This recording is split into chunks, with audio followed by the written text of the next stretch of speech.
This is Abdul Razak, an 8-year-old boy who was rushed to hospital in Israel after he was badly mauled by a hyena in his native Ethiopia.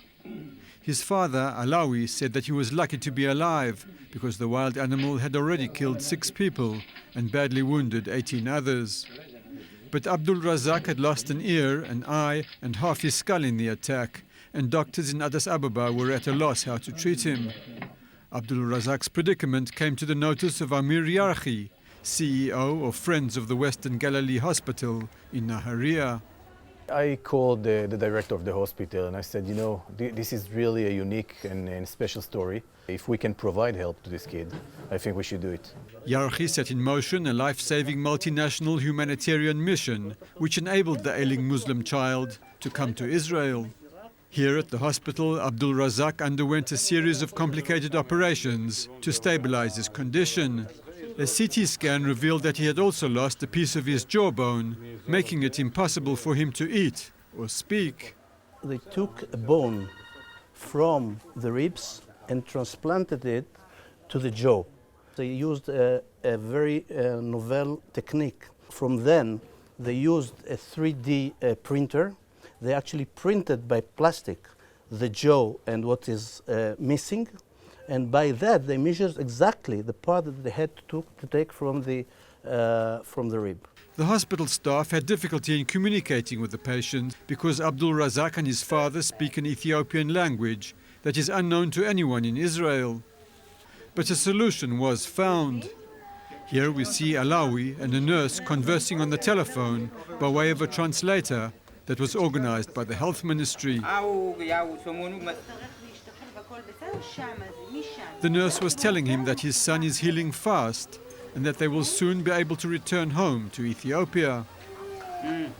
I think this is what makes Israel special in the world. I personally am very proud of my country for that and for other cases. And there are other such cases.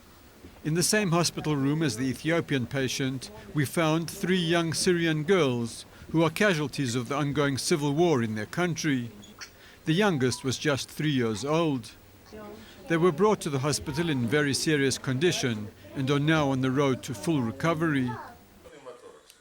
And in other wards around the hospital, there were dozens of Syrian combatants who arrived mortally wounded.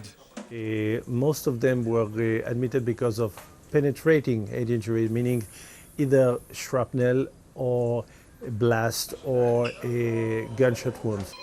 Hospital director Masoud Barhoum said his staff is well versed in dealing with combat-inflicted injuries.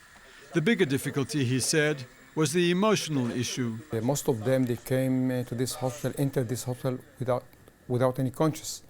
And when they wake up, I believe that the shock is to know that they are in Israel, in a hospital in Israel. They believe that we are the enemy, although we are treating them. Barhoum, who is Israel's first Arab-Israeli hospital director, said that he considers it a privilege to be able to assist all people in need. The atmosphere of our country is to give, is to help. So my government is giving me the opportunity to give, and all the staff is feeling satisfaction that really we can give here. Ironically, the hospital asked us to hide the identity of the Syrian patients, including the young girls, for fear that their lives would be in danger once they return home from Israel.